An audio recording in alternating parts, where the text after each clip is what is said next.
Hi guys and welcome. So in this video I'm going to be looking at the battery life of the M1 MacBook Air in gaming.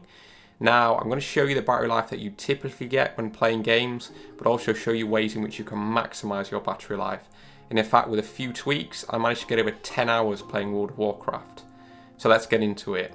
So here I'm running WoW at max settings at the display's native resolution of 2560 by 1600.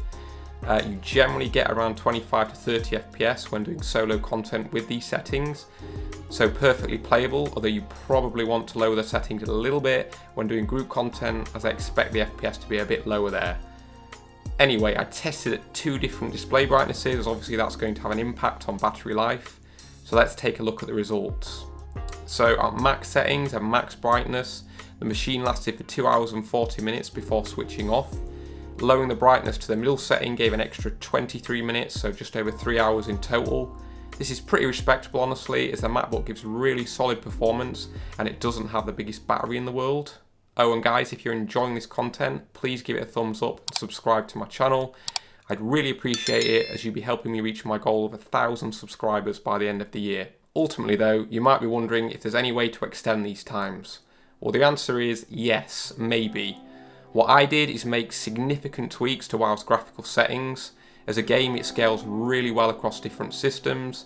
It can be fairly demanding at the highest settings and resolutions, certainly for integrated graphics, but if we lower those settings right down to the very lowest options and set the resolution to a much lower 1280 by 800, as well as set an FPS cap of 30, the reality is that the GPU doesn't have to do a whole lot.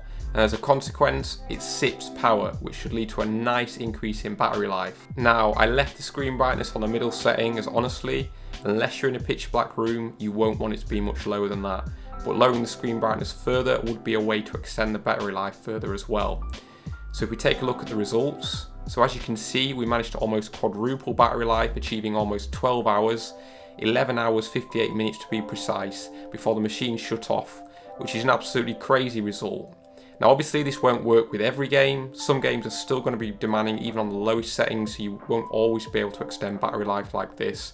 This should work on a lot of older games or indie titles though. This is also the battery life I'd expect on a 2D game like Among Us, Banner Saga or Darkest Dungeon, assuming those titles are properly optimised anyway. This also works on a sliding scale. You might say, I'm not happy with a game on the lowest settings with a 30 FPS cap. Instead I'll put them on average settings with a 60 FPS cap. In that case, you're still going to get significant improvements to battery life, obviously not 12 hours, but you should get much more than 3. So yeah, I hope you found that useful. I do have an M1 MacBook Pro here as well. If you want me to run similar tests on that machine, let me know in the comments down below. Depending on how this video does, if it seems like there's an appetite for this kind of content, then I'll have a look at the Pro too. But yeah, thank you so much for watching. Cheers, peace.